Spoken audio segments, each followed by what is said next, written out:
Okay, so yeah, mga babes, no, how was your day, no? Yan, no, oo, pinapanood ko pa rin yung My Demon at alam ko nung nakaraan, yan, no, sa mga hindi nakakaalam ng My Demon, no, pinag-usapan po namin si Song Kang dito.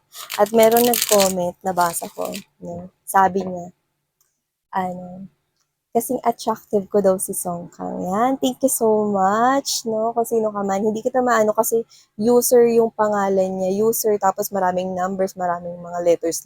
So, hindi lumalabas yung pangalan niya. Sabi niya, Miss yan, kasing attractive mo si Song Kang. Kaya kung isa kang devil, sasama daw siya. Ay nako, Shiro yo. Hindi pwede. Yan, no?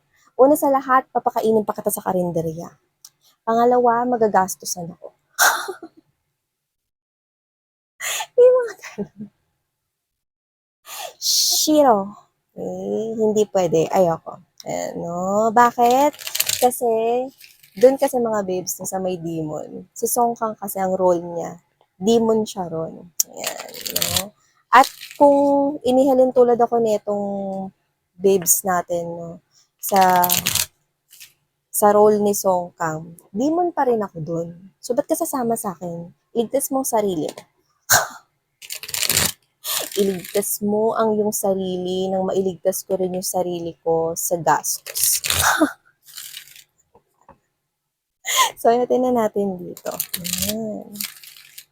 Okay, mukhang romantic situation is being called in this reading. At mukhang meron ditong balita para sa inyo. Yan mo to. Isang energy na makulay, maganda. Kasi kanina nakita ko rin while shuffling yung Ten of Cups energy na we've seen the Two of Cups together with the Ten of Coins. So this is something here na parang klase ng pagmamahal or feeling na parang naging masaya ka sa relasyon na to or masaya ka sa relasyon na to. Timeless to mga babes. So, tayong gender dito. So, babae, lalaki, LGBT. Okay, just take how this resonates. Okay, at nakikita ko rito na kung ano man to, nakikita ko rito na ito yung klase ng relationship na parang masasabi mo sa sarili mong masaya ka at nagmamahal ka. Yan. Diba? Tingnan natin, ano ba nangyayari rito? At ano yung balita patungkol dito?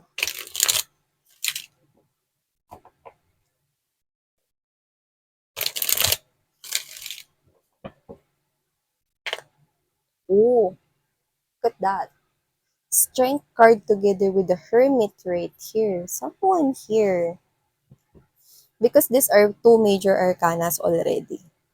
It gives me this kind of message that this person here is actually, okay, um, the Hermit is the type of energy we're in.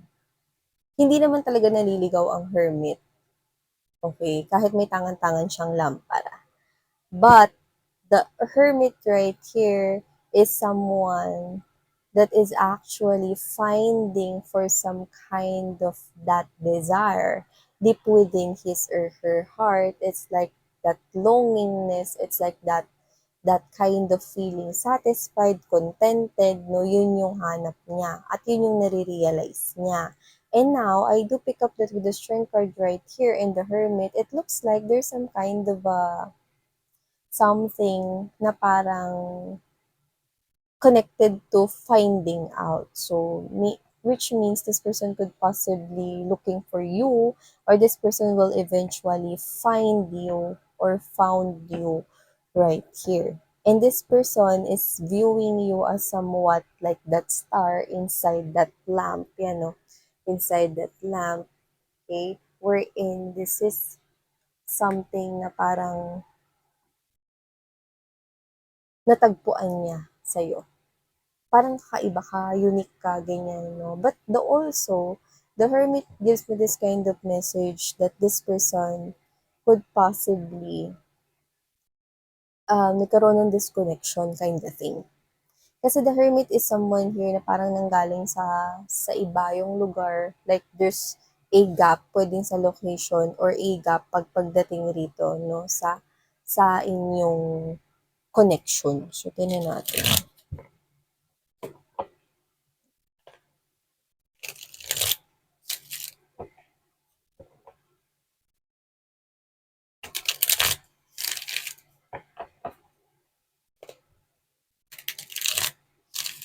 Okay.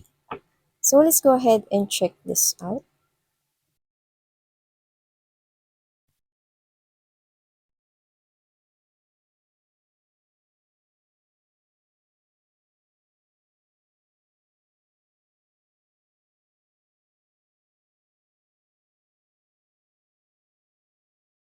Oh, so we have here the World card energy, Six of Cups, and there you have the Three of Cups energy. So I do sense right here na handa ka na ba para dito? Okay? So meron ditong magbabalik upang ipaalala ang inyong samahan na maganda, naging makulay, no? Parang ito ay pagbabalik tanaw, no? Pag-alala sa inyong nakaraan. No? Pero nakikita ko rito, the moment na makita mo siya or the moment na makikita mo siya or nakita mo siya kasi timeless to, pwedeng nangyari nito sa iba mga mahal, no? Nakikita ko rito, no, na parang magbabalik sa'yo lahat ng alaala eh. Mm. It's like, parang hindi niya na kailangan ipaalala yun sa'yo kasi magbabalik ng kusa ang mga alaala. Yan, no? So, kung sino man tong tao na to na nakikita ko rito that with the world card right here, nakikita ko na meron na ritong pagtatapos, no, ng isang cycle, no, or this person here is actually nagkaroon na rito ng pagtuldok sa sitwasyon na to, no? Pero dito nakikita ko na hindi pa pala ito ang tuldok nito mga mahal, no? Kasi nakikita ko siyang nagbabalik dito. Uulitin ko mga babes, no? This is not for everybody, so just take only what resonates here with you guys. Pero yun nga, no, with the Six of Cups energy and that Three of Cups energy, you will be seeing this person once again. So, yan mga babes, no? Kung sino man to. No, syempre, ex nyo siya. Di ba naman kayo, ang slow naman, eh. Ex niya siya. Yan, no. Nakita ko rito, no, na meron kayong matamis na mga pagsasamahan, no, at pinagsaluhan dito, no. So, may natapos na rito na cycle sa inyong dalawa, no. Kaya kung sino man tong person na to, nakikita ko na muli siyang magbabalik sa buhay mo at ipaaalala niya sa'yo ang lahat ng inyong mga nakaraan. Ang tanong, handa ka na ba para dito? Yan, no? So, yan, no? Magandang itanong mo sa sarili mo. Okay? So, yeah, let's keep moving right here. We also have here this yun. See? Knight of Pentacles energy, matagal siyang nawala rito, no? Pero muli siyang nagbabalik at magbabalik sa buhay mo. So, hindi ko alam specifically kung ano nangyari, bakit natapos o nag-end itong connection na ito, no? As what I'm seeing from this view. Pero nakikita ko rito that this person here is coming back after a long time, no? So, yung ibang mga babes, no, talagang matagal na nung huli mong nakita itong tao na to, no, or matagal na nung huling naging kayo. Yan, no? Yung iba, alam naman natin na iba yung term ninyo, no, sa kung ano yung matagal. Okay? So, just take how this resonates. Kasi yung iba pwedeng matagal na yung isang taon. Okay? Matagal na yung 6 na buwan. Yan, no? Basta kung ano yung term mo ng matagal, okay, just take how this resonates. But this person here, for others of you, yes, no? Yung iba talagang matagal to the point na pwedeng 2 dekada for others, yun nakikita ko dito. And for others, no, is talagang mga taon, no, ang lumipas. Simula nang huli mong nakita tong tao na to at huli mo siyang nakausap. No? Pagtapos nun, hindi mo na nakausap or wala ka nang nabalitaan patungkol sa kanya. No? Oh, yun na nga. Okay? Pag nagkita kayong dalawa, Three of Cups energy, Knight of Pentacles energy, the High Priestess, I do pick up right here na magugulat ka. Like, hindi ka makakapagsalita agad-agad. Kasi hindi mo alam kung ano yung dapat mong sabihin sa kanya. pero magugulat ka, no, na parang yung taong matagal mo na in relationship, no, noon, or matagal na kayong natapos, no, hindi mo akalain na makikita mo pa pala ulit. Yan, no? Parang hindi mo akalain na na pagtapos ng mahabang panahon or pagtapos ng paglipas ng oras, no, mga buwan at pagpapalit ng kalendaryo, no, makikita mo pa pala itong tao na to. Yan, no? So kung sino man siya, mga babes, no, I don't know why I'm being drawn with that letter B and J. Maybe meron dito mga nanonood na meron silang initials na B and J, or you're dealing here with someone who starts with letter B and G, or baka meron sila niyan sa kanilang name. Just take how this resonates, okay? Pero yun nga, in general, pag nakita mo tong tao na to for a lot of you, I do pick up that this person here will give you this type of energy that hindi ka agad makakapagsalita, no? Like, hindi ka kagad makakapagsalita ng kamusta ka, or uy, kahit yung uy, hindi mo yun masasabi, no? Like, literally, the look to your face is nagulat ka, no? Parang you're wondering, ay, makikita ko pa pala tong person na to. Hindi mo akalain na makikita mo pa pala siya no, pagtapos ng mga mahabang panahon. Yan. No? So, ilatag na muna natin to bago natin tuluyang halongkatin kung ano nangyayari rito.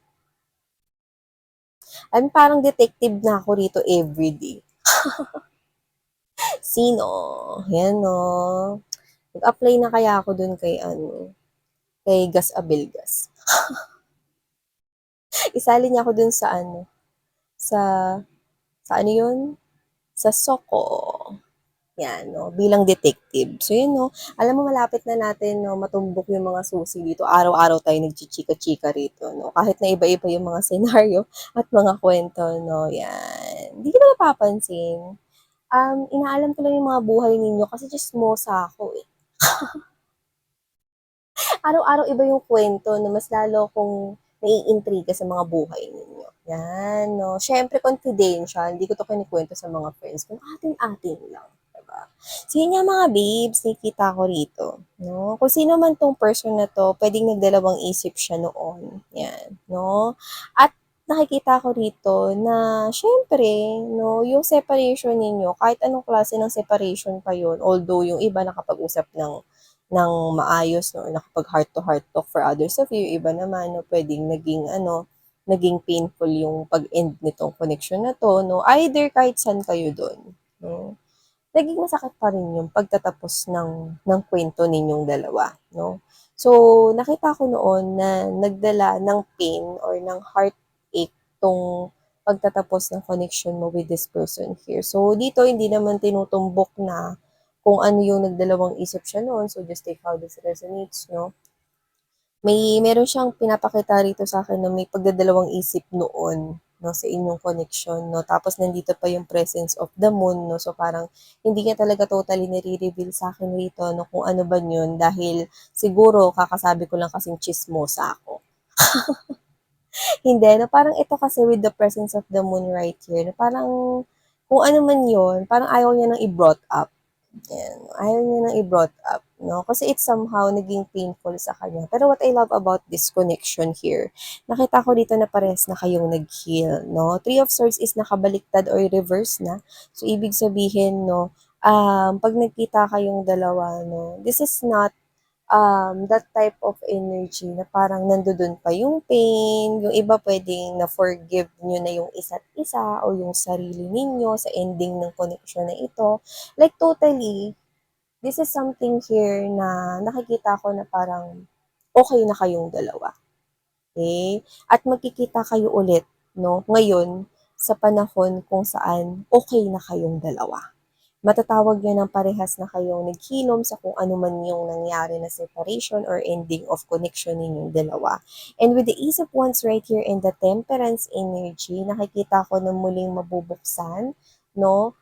Ang may pag-blossom, no? May pagkakaroon ulit dito ng posible kayong ma-in love sa isa't isa. With the Temperance energy, the universe is already giving you this hint or clue na pwede kayo ulit na ma-in love with each other. Yun yung nakikita ko rito. Okay?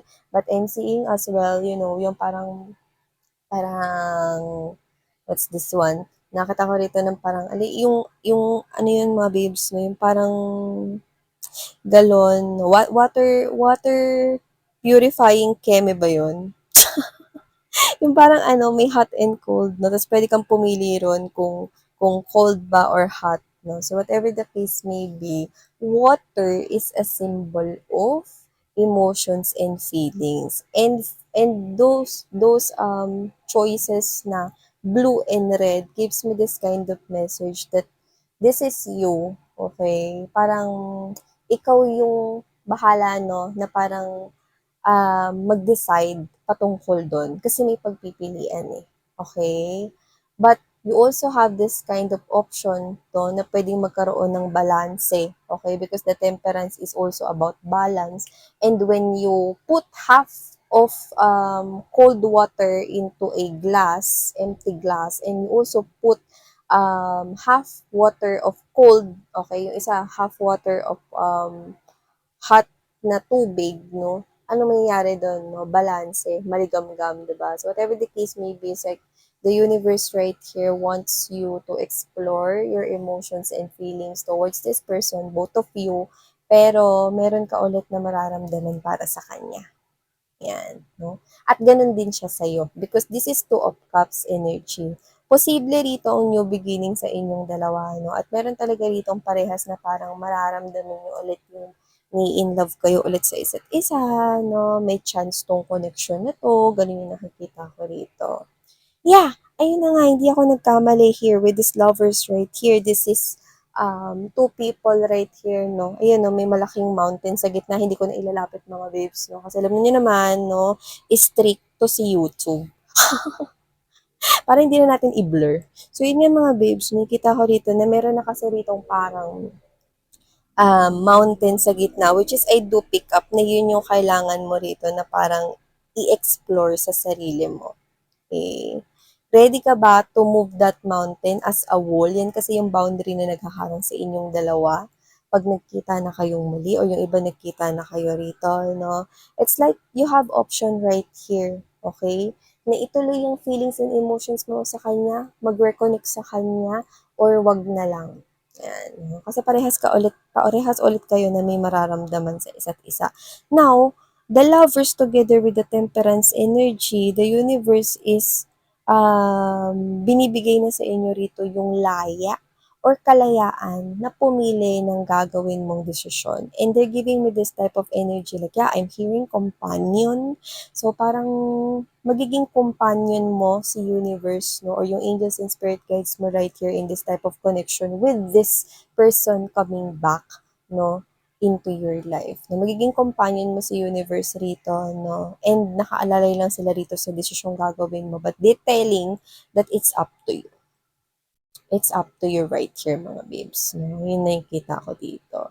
So, kung sino man tong energy na to, na parehas niyo yung mararamdaman, parehas kayo ulit na parang pakiramdam niyo, may in love kayo sa isa't isa, parehas kayo ulit makakaramdam, no, ng kaba at tibok ng dibdib, pag-blossom ng posible ulit, no, pag-usbong ng damdamin, yun yung nakikita ko. Pero, the universe is giving you, okay, nasa yung kamay ang desisyon, tuloy o wag na lang. Yun yun. No? Makakaramdam kayo ulit ng pagmamahal. Yan. Nakikita ko kayo nag-uusap ulit. May pag-add dito sa social media, Facebook man yan, Instagram, kahit ano. No? At nakikita ko rito, no, parehas kayo ulit na darating dun sa puntong muli kayong mai-in love sa isa't isa. Pero nasa iyo nga ang huling decision. Let's see at the bottom of the deck right here. Yeah, this is you making a decision whether to step your one foot forward. Others of you, yes. Okay? Pero nakikita kong pag-iisipan ninyo tong mabuti right here. Yan, no? See? Pag-iisipan ninyo tong mabuti right here and you will find balance dun sa decision mo bago mo yan isagawa. Yeah, because your judgment is present here. This is a big decision. Okay? This is a big decision that you need to make in order for you, no? Kung ano yung gagawin mo rito, saan ka ba kumukonek, ano ba yung best para sa'yo. Because the universe also wants to see. Kasi nakita niya nag-mature ka eh. The universe wants to see how can you handle this situation right now? Kaya nga, they're just accompanying you. They're just your companion right now. They're letting you lead this situation here, pero not totally napababayaan nila kayo. Kaya nga, they're your companion kasi nandiyan pa rin sila nakasuporta at gagabayan to, no? Desisyon, kung ano man desisyon ang gagawin mo. Okay? So yeah, ito ang nakukuha ko rito, no? Someone from the past nung muling ipapaalala sa inyo ang inyong nakaraan. May pagbabalik din ng mga alaala, gayon din ang pagbabalik ng emosyon. Ngayon, nasa iyong mga kamay ko ano ang mga dapat mo ritong gawin na desisyon dahil ibinibigay sa iyo ni universe ngayon, no? Ang laya na magdesisyon para sa sarili mo. So maraming salamat, Collective Sarah Ngayala Love and Light. I know.